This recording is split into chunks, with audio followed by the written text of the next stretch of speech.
Good afternoon, it's Jane with Scraptastic Yarns. And as you can tell, I got a little bit of a cold. So, what are you going to do about it, right?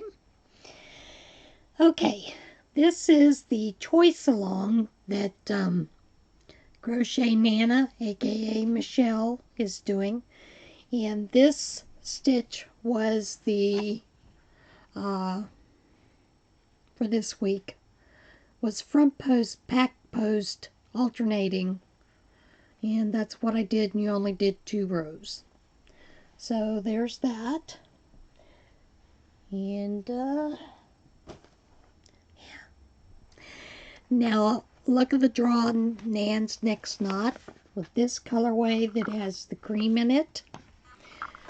My color number 5 for that one was guava. So there's that. Let me grab the other one because it fell down.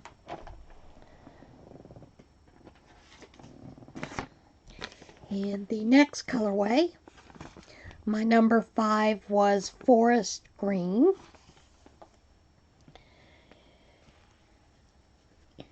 And there is that one. Really like how these are coming out. So, really enjoying that. Now, I did have a finished object. The color block wrap is done. And it is simply garter stitch knit all the way until it's finished off. This is 60 inches, which is, you know, it could have been a little longer, but I decided that I was just going to stop at 60 inches. And that's done and ready to go out the door. Whips. Well, yeah, I got whips. Well, you know, the ongoing with the crochet alongs. And then I am doing the granny, corner to corner granny square, and that's how far I've gotten so far.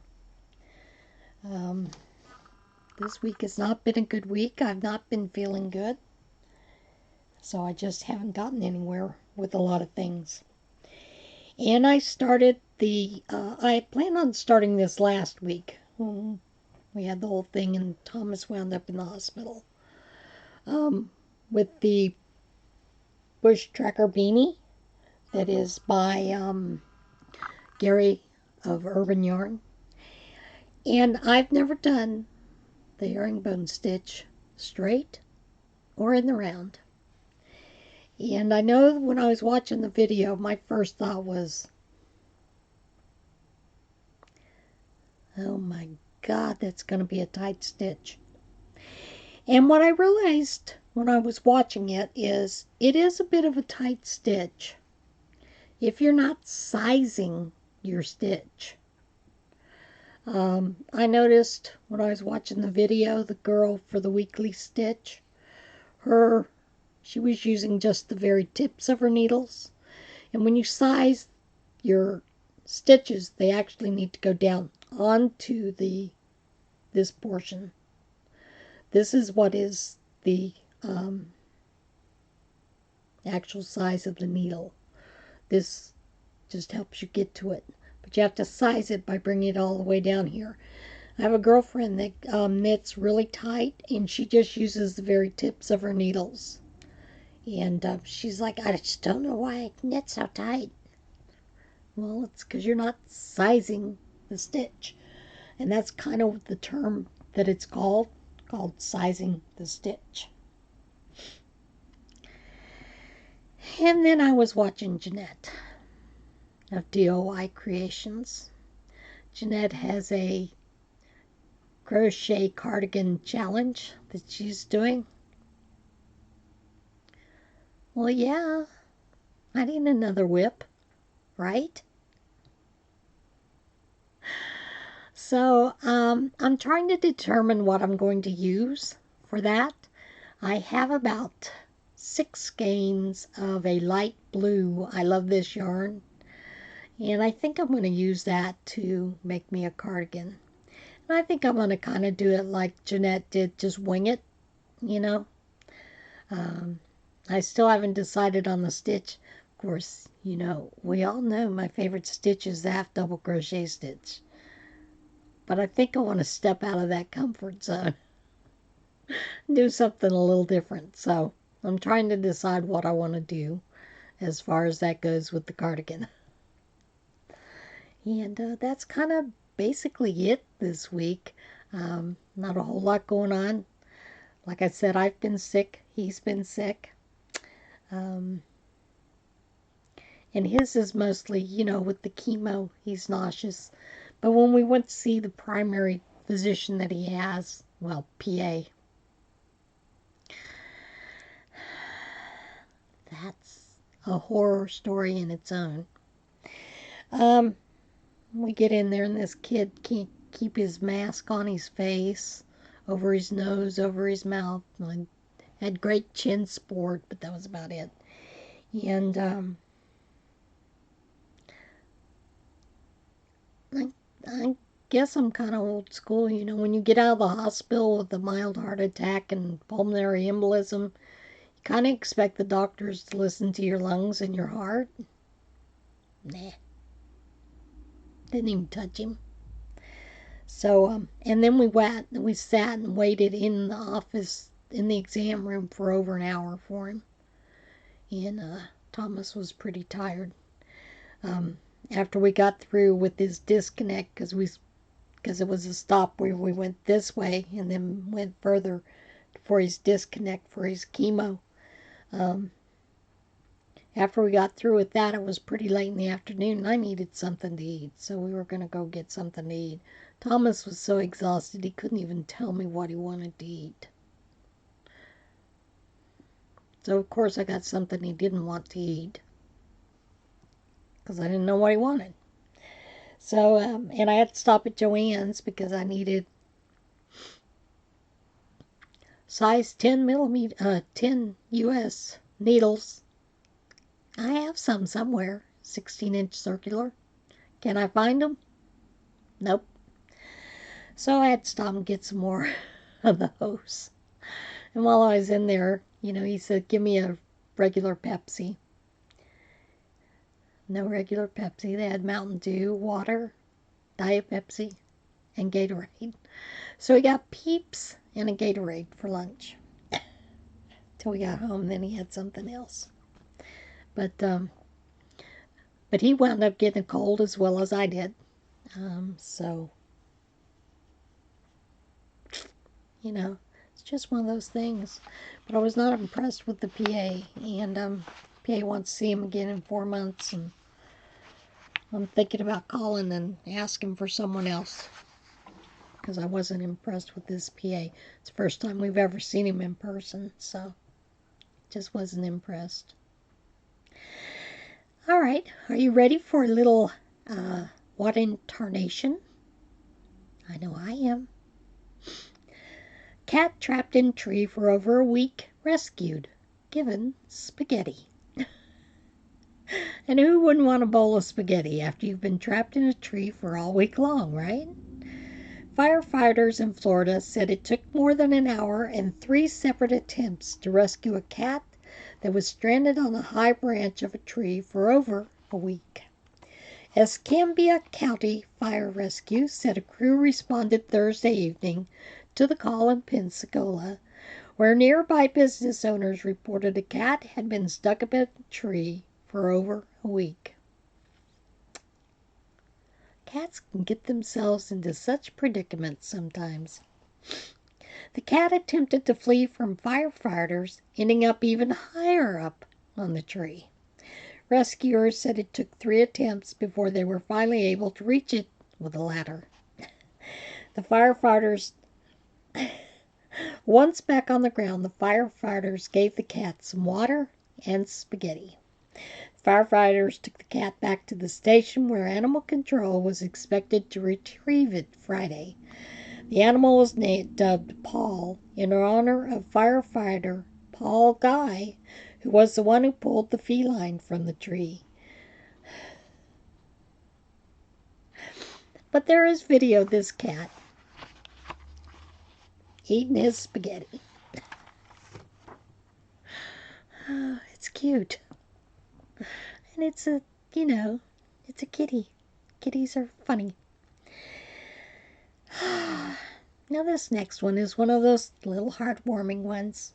Airline worker reunites young passenger left behind, Buzz Lightyear.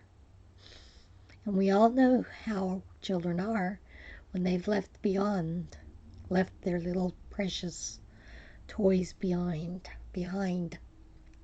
An airline worker at an Arkansas airport reunited a lost Buzz Lightyear toy with the young boy who accidentally left the action figure behind in Texas. Southwest Airlines said the boy, named Hagen, had gotten off a plane at Dallas Love Field Airport, and his family already was in the rental car heading away from the airport when the child realized his Buzz Lightyear toy was missing. Oh no. The toy was left on the plane where a Southwest ramp agent named Jason found it after landing in Little Rock, Arkansas. Jason found the Hagen's name written on the bottom of the toy's foot, and a co-worker helped him find the plane's passenger from the passenger list earlier in the day to identify Buzz's owner. Buzz arrived in the mail at Hagen's home a few days later in a package that also included photos of Buzz posing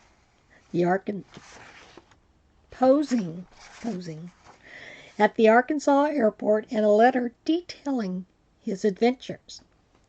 There's definitely not enough good in this world, and for someone to take the time out of their day to do that for strangers means the world for us, Hagen's mother, Ashley, said of one of the airline workers. And that's very sweet. Especially take pictures and tell him about his adventures. Come on. That kid will remember that forever.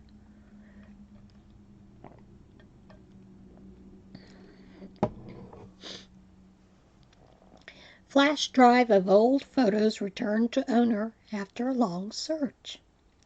A mysterious flash drive loaded with old photos that turned up in a Detroit mailbox has been returned to its owner after months-long search. Chad Audie, founder and president of Detroit Rescue Missions Ministries, said the flash drive somehow ended up being delivered to the organization's mailbox last year, with no sign of the intended delivery address for the object. The drive was loaded with old photos, and a person who recognized someone from a photo in a December broadcast on WJPK TV posted about the pictures in a Facebook group for alumni of Alma High School in Alma, Michigan. The post led to the mystery being unraveled, as Alma graduate Scott Harrison revealed he was the one who loaded the photos onto the drive. Harrison said he took the photos 40 years ago while he was a student at the high school. He said his mother, who was a teacher at the school, found a cache of his old photos in a closet in February 2020, and he set about digitizing the pictures. Harrison said the flash drive was supposed to have been delivered to Midland, Michigan, mailbox of his classmate Kathy, whose father, a popular biology teacher at Alma, was featured in several of the photos. Audie said he was happy to finally return the flash drive to Harrison. He was so excited, emotional, and very happy that he received his memories back, Audie told WJBK TV.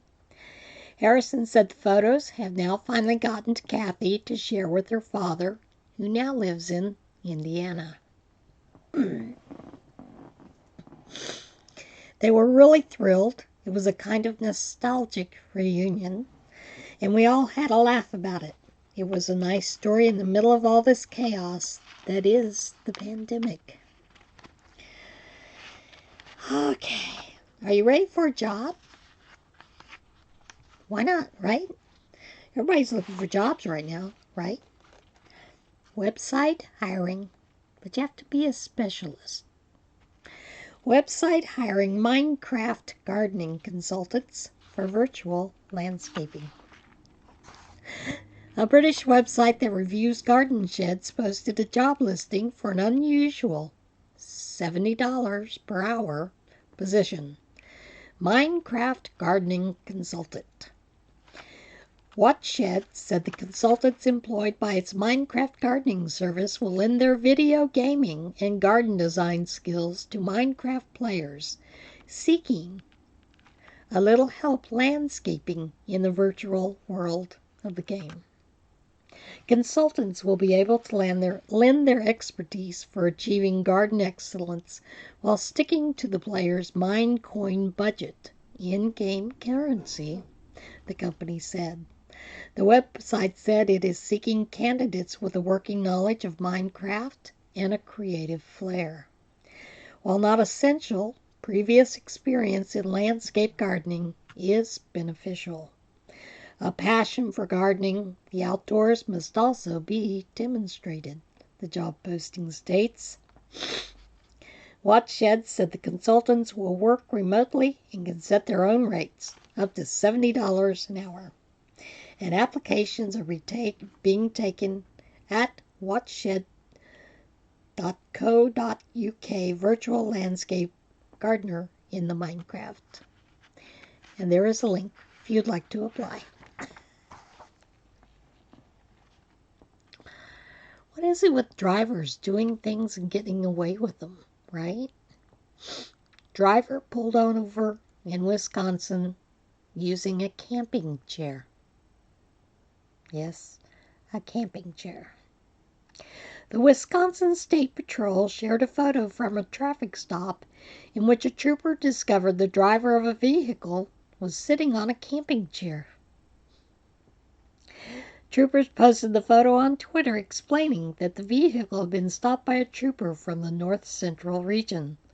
The vehicle was pulled over for equipment violation, the tweet said. On his approach, the trooper noticed the vehicle was not equipped with seats and the driver was seated in a camping chair, the State Patrol retweeted. The tweet did not say whether the driver was ticketed or given a warning. Camping chairs are not a very good option if you're driving. They may be comfortable, but it's not a very good option.